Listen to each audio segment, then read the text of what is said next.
Welcome to the Retirement Made Easy podcast, a show created to be your go-to source for straightforward retirement advice. Best of all, it is presented in a language that you can understand. Are you ready for some straight talk on retirement planning without all the fluff? Well, you found the right podcast. Here's your host, certified financial planner, Greg Gonzalez. Hey, welcome to the Retirement Made Easy podcast. I'm Greg Gonzalez. Thanks for joining me today. On today's episode of the podcast, I wanted to talk about some Social Security truths. I get so many questions over and over again about Social Security that I decided, hey, let's talk about it. And believe me, I have clients, I have listeners of the podcast that are frustrated with Social Security and how the answers to their questions are not out there. So they call me, which is great. And I can share the answers if I know them offhand. And I can also dig a little deeper if it's something that I'm unfamiliar with. So my goal for today is to kind of start with the basics, to build on your knowledge of Social Security. And hopefully you'll learn a little bit from some of the questions that I'm asked. Every time somebody asks me a very, very good question that I think others can benefit from, I try to write those questions down, and I kind of keep a journal of those questions so I can use them as reference points for future episodes of the podcast. And starting here in 2024, we are going to be starting a YouTube channel. It'll be called Retirement Made Easy. Currently, you can find our YouTube channel and you can listen to all the podcast episodes right there on YouTube. I think more people prefer listening to the podcast on Spotify, on iTunes, and everywhere you can listen to podcasts. But again, they are shared right there on YouTube. But we will come out with live videos. I'm going to try to do once or twice a month and eventually build up to weekly videos where you can learn more about retirement. I can use examples and share my screen to go through retirement plans that I think people can really, really learn a lot and benefit from. Because some of these topics, to kind of teach them, you almost have to have a visual aid, if you will, and being able to do that in a YouTube format really, really works well when you can share your screen versus trying to explain a topic where there's no visual aid like over a podcast. It just has its challenges. A link to our YouTube channel, Retirement Made Easy, is available in the show notes. You can click on that, subscribe to the channel. Believe me, we're going to have some good stuff coming out on that YouTube channel. And last but not least, if you're a new listener to the podcast, check out our website, retirementmadeeasypodcast.com. You can download a bunch of free resources underneath the resources tab. They will be emailed to you. I promise we will not spam you. And for those people that are looking to interview a retirement planner, there's a section that says Work with Greg. You can check that out.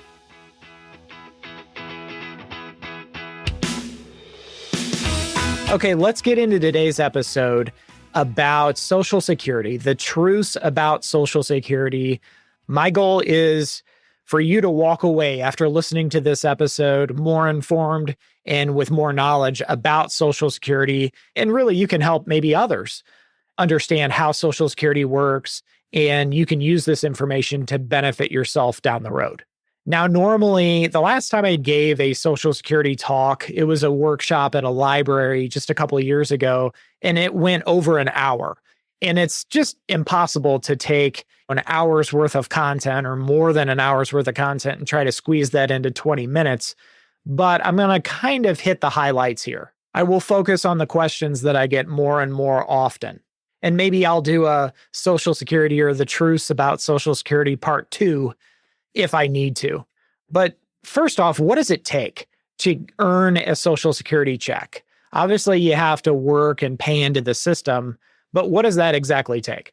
Well, there's a lot of misinformation out there. I've heard people say, well, it takes 40 quarters. So it's 10 years worth of work. And then once you've worked those 10 years, you're golden. That's not true. That is not true at all. So it's 4 credits per year. And let me explain what that means. Each year, the credit is a different value. So in 2024, if you go to ssa.gov, this is clear as day on there, they will say in 2024 to earn 1 credit of Social Security and Medicare for every $1,730 of covered earnings for the year. So that means if, let's say in January, you make $6,920, you've got your 4 credits for the year, even though you only worked 1 month. Now, they don't have to be consistent either. In other words, there's a lot of mothers that will take years out of the workforce to raise children.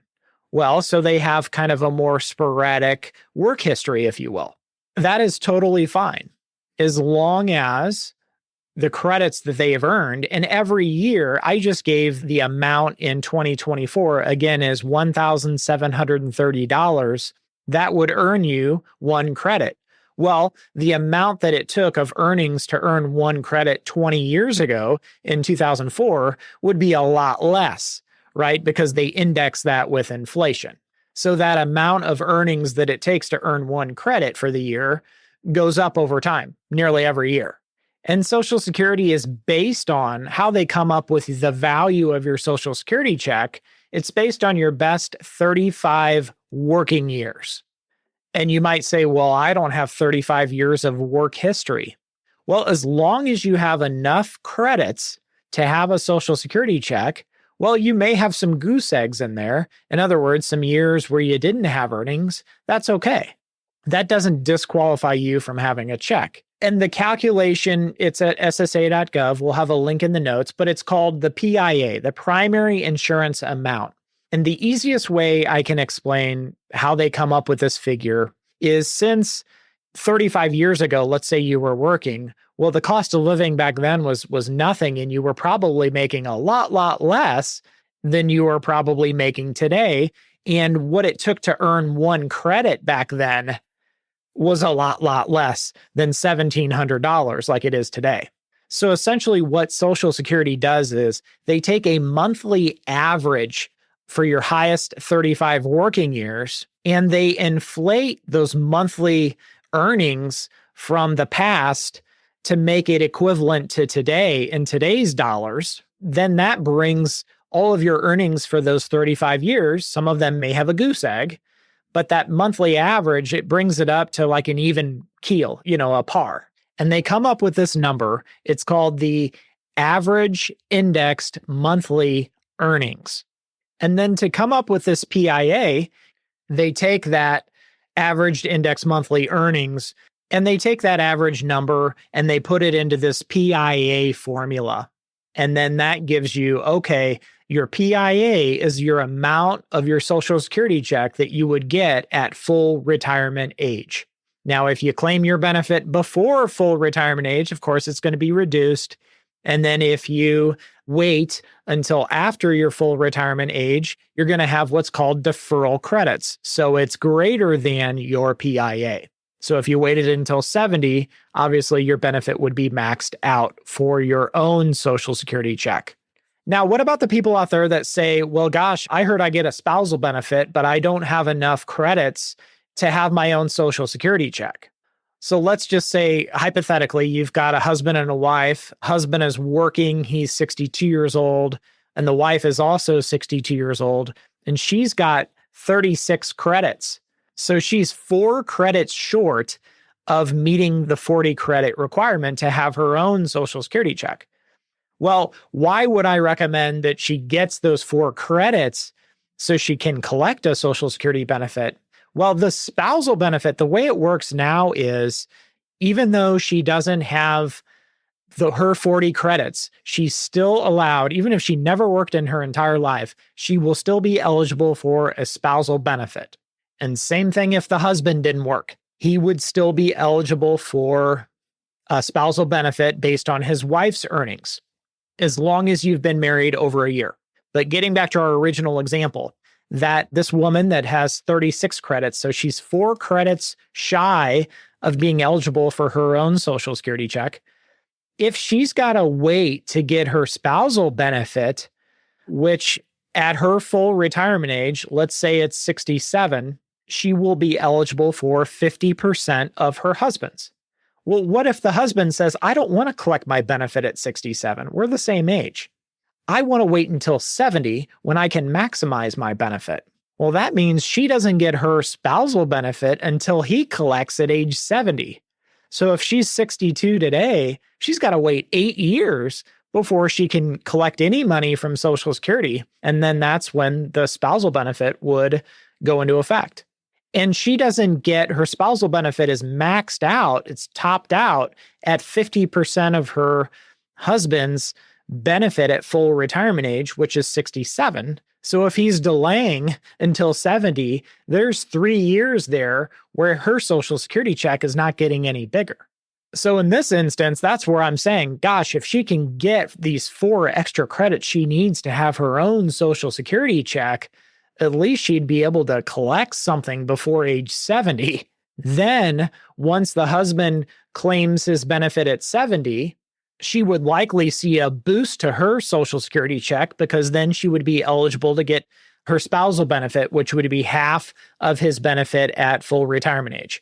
So in the meantime, she'd be able to collect a small benefit and then she'd get a big raise once she hopped over to the spousal benefit. I hope that makes sense.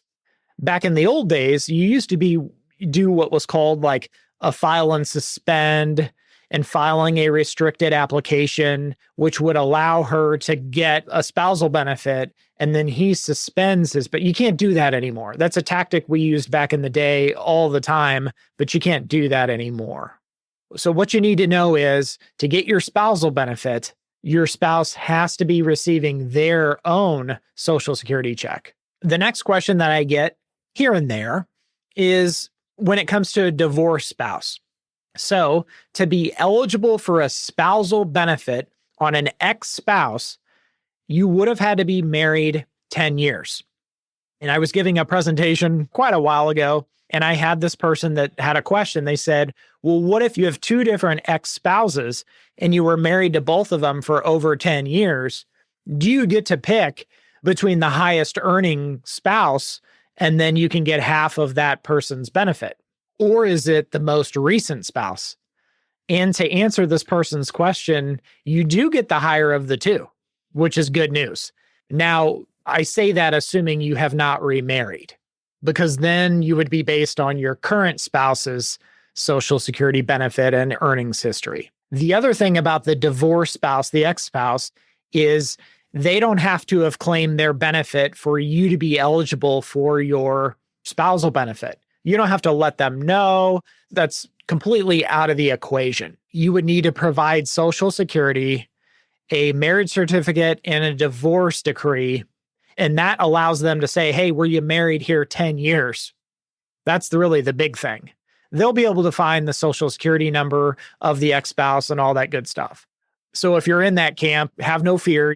It's not like you have to drag your ex-spouse down to the Social Security office to have a meeting, or you have to coordinate when they're claiming their Social Security benefit versus when you want to claim your spousal benefit. That is not how it works, fortunately. Now, while we're on this topic, you really need to understand the survivor benefit as well. Now, generally speaking, when there's a death, either of an ex-spouse that you were married to for 10 years or your current spouse, if that spouse passes away, you're likely entitled to the spousal benefit where you take over their higher benefit and then your benefit drops off. Let me give you a quick example. Let's say Cindy is full retirement age. She is entitled, she has a small Social Security benefit on her own, but she receives 50% of her ex-husband's Social Security benefit, and he was a high income earner and he maxed out his earnings every year. So I'm going to assume at his full retirement age in 2024, the most you can get is $3,822. So she would get half of the $3,822. So that's $1,911 a month is what Cindy gets. Now, if he were to unexpectedly pass away, heaven forbid, well, she would then get the survivor benefit, which is what he was receiving, the $3,822. That's his full benefit at full retirement age. And I actually had a situation like this that happened, and a client's ex-spouse passed away, and they were receiving the spousal benefit, which was 50% of the ex-spouse's. And when that the ex-spouse passed away, their Social Security check essentially doubled. Now, from a planning perspective, I mean, it's impossible to predict when somebody passes away. But of course, we did have that conversation. This person was in bad health, and we knew that day would come probably within the next 5 or 10 years. It just happened sooner than we had anticipated or planned for. So with that in mind, some people will look at maximizing that survivor benefit if there's a greater age gap between spouses. And what that means is delaying the higher of the two benefits so there's a greater survivor benefit for the surviving spouse, which is typically the female. And it shows right there on SSA.gov that of all the survivor beneficiaries of Social Security benefits, greater than 90% of them are female. Women just statistically outlive men, so that makes a lot of sense. Now, the other thing that I've talked about on previous episodes when it comes to Social Security, and it's not clear enough on the statements, but when you're looking at your statement, let's say you're 62 years old. And I've had so many people that say, okay, so this means if I claim today, if I retire today when I'm 62, I'm going to get X amount of dollars.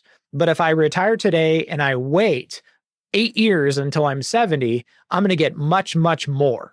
Yes, you will get much, much more, but it's not that value you're seeing on the Social Security statement assumes you work until 70 at the same earnings capacity that you're currently earning now, and continuing to pay into Social Security for 8 more years, then yes, you would get that benefit at age 70. That Social Security statement does not assume that you retire today and then go work part-time or anything like that. It assumes those numbers are, this is if you retire today at 62, and these are the figures that you could expect if you continue making the same amount of money you're making now and retire and immediately collect that benefit at that age. And I think that throws people off because what they'll do is they'll retire at 62, and then it actually takes Social Security a couple cycles to determine, okay, this person quit working, and now we have goose eggs for earnings. And then Social Security updates their statement based on this earnings expectation, and the Social Security amounts go down and are readjusted downwards, and people are really, really surprised. So you've got to kind of understand how they're coming up with these figures that you see on your Social Security statement. And they redid the statements just a couple of years ago, and there's a nice bar graph on them now. They're a lot better than they were in the past. The old green ones were very hard to read. Here's a question I get a lot is if you collect your benefit and you continue to work, you're continuing to pay into Social Security, will that positively impact your Social Security check? And the answer is every January, they reevaluate and they say, okay, is the earnings from this past year that you were paying in, is that one of your top 35 working years? And if so, then they will incrementally increase your Social Security check starting at the beginning of the year. Now, if it wasn't one of your 35 top working years, well, it's not going to have an impact at all. Again, it's the top 35 working years, not an average or the last 35 years. A side note, there were some pensions that used to be the last 5 years of earnings, and they would take an average of that, and that's what they used to calculate their pension. Well, what happened is some people were 2 or 3 years away from retirement, and let's say their job got eliminated or they got demoted, and now their earnings went down. Well, that's not fair to them because their top years may not be the last 5. And so I've read a lot of studies on this, and sometimes unions would get involved and say, no, we really need to say the best 5 years or 3 years or whatever it is, not necessarily the last 5 years, because that could, in some cases, penalize some people and reduce the pension check they receive for the rest of their lives. Another question that I get is when people look at their Social Security statement and they say, okay, it's $24,000 a year. Well, that's $2,000 a month that I'm going to be getting. Well, I'll say maybe, because what they don't tell you is Medicare Part B premium is going to be coming out of that Social Security check which starts at basically $175 a month. And then how do you withhold taxes for Social Security? Well, it's an optional form that if you want to, you can have taxes withheld from your Social Security check, or you can choose not to. That form is the W-4V. We have a lot of clients that will withhold taxes from their Social Security benefit, and they'll take that into the Social Security office and drop it off. So contact your financial planner to see if you should or should not be withholding taxes on your Social Security benefit, and they'll be able to direct you. Now, the next question that we get all the time is, what if you want to collect your Social Security benefit, but also work, either full-time or part-time? So the secret to this is knowing your full retirement age. If you were born in 1960 or later, your full retirement age is age 67. So once you turn 67, you could collect your full retirement benefit from Social Security and work as much or as little as you want, and that Social Security benefit would never be impacted. It would never be reduced. However, if you're younger than your full retirement age and you collect your Social Security benefit, there are earnings limits. And what that means is essentially they will start reducing your Social Security check if you make so much money. And the formula goes like this. In the year in which you turn your full retirement age, your Social Security check would be reduced $1 for every $3 you make above $59,520. Let's say your plan is to start your Social Security check right away at age 62, and you were born in 1960. And so you've got 5 years until you turn 67, which is your full retirement age. How much money can you make? Well, your benefit starts to be reduced once you make over $22,300. That's not a lot of money. Once you make over $22,320, they start to reduce your Social Security check by $1 for every $2 that you earn above that limit. So a lot of people, as they run the numbers, if they're planning on working and have any sizable earnings capacity, it just makes sense to delay that Social Security benefit because their benefit would be reduced so much that you're better off just letting it ride. Now, not a lot of people know this, but anything that they withhold, they reduce your benefit because you were working, they do pay that back starting at full retirement age. And it's not in a lump sum, but they gradually pay it back on a monthly basis once you reach full retirement age. So the money's not gone forever per se. But I find that a lot of people don't understand that, and they don't know if or when they're going to get it back. And lastly, as we wrap up today's episode, I wanted to talk about withdrawing your claim, stopping or suspending your Social Security check. I find very few people understand this concept, so I wanted to talk through it. So let's first start talking about the people that say, hey, they claim maybe at 62. How do they stop the benefit? Let's say they have some regret. Well, you've got to kind of understand the rules. First off, how old are you? It all comes back to the full retirement age. Once you reach full retirement age, you can suspend your benefit at any time, and you don't have to pay back any money. And that allows your benefit to receive what are called deferral credits. And then, hypothetically, you'd be able to turn it back on once it's capped out at age 70. So some people will do that. Well, why would you do that? Well, let's say you inherited money and it put you in a higher tax environment, or let's say you wanted to do Roth conversions between full retirement age and 70. Well, that might be an opportunity to suspend that Social Security benefit just a couple of years. If you find yourself, hey, I don't need the money, but those deferral credits are very, very attractive, that's something you can consider. So at any time, once you've reached full retirement age, you can go in and suspend your benefits. And people's financial situations do change, whether it's an inheritance, whether it's you're making more money than you were anticipating, Roth conversions are more important to you. That is an option once, again, you reach full retirement age. before you reach full retirement age, let's say you started at 62 and you're having regrets, the rules are different. You've got 12 months from the time in which you claim your benefit to go back and withdraw your claim.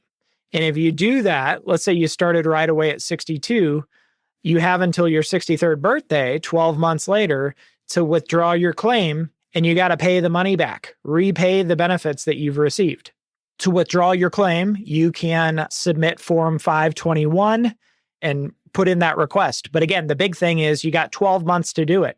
After you've surpassed that 12 months, there's no going back. You can't. You've really got to wait until your full retirement age to do so. The other thing is you can do it once in your life. It's not like every year you can go in there and withdraw your claim, pay it back, then start it again. And once in your life before full retirement age. Well, why would somebody do that? Why would somebody at 63 go back and say, hey, I want to withdraw my claim and stop my Social Security benefit? I don't need the check anymore. Again, typically it's going to be because their financial situation changed and they may have gotten a job offer that they can't refuse and an opportunity presented itself. And hey, they're going to have more money coming in and they're going to be way, way above that Social Security earnings threshold of $22,000 and change that we talked about. And maybe they want to withdraw their claim on Social Security, and that would allow their Social Security benefit when they restart it to be a bigger amount. That's the most common reason that I see. But certainly if you have trust income or some type of inheritance that comes about, well, that might sway you to make that decision as well.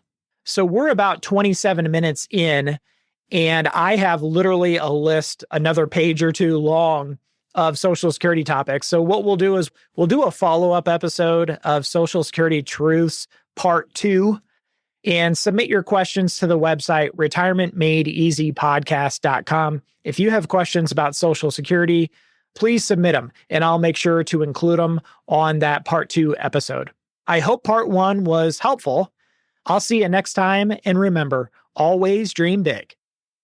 The opinions voiced in this material are for general information only and are not intended to provide specific advice or recommendations for any individual. To determine which investments may be appropriate for you, please consult your attorney, tax advisor, or financial advisor prior to investing. This is a hypothetical example and is not representative of any specific investment. Your results may vary. All performance referenced is historical and is no guarantee of future results. All indices mentioned are unmanaged and may not be invested into directly. The SmartVestor program is a directory of investment professionals. Neither Dave Ramsey nor SmartVestor are affiliates of St. Louis Retirement Advisors or LPL Financial. There is no guarantee that a diversified portfolio will enhance overall returns or outperform a non-diversified portfolio. Diversification does not protect against market risk. All investing involves risk, including loss of principal. No strategy assures success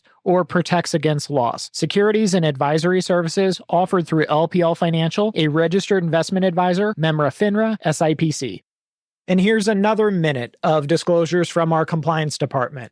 Traditional IRA account owners have considerations to make before performing a Roth IRA conversion. These primarily include income tax consequences on the converted amount in the year of the conversion, withdrawal limitations from the Roth IRA, and income limitations for future contributions to a Roth IRA.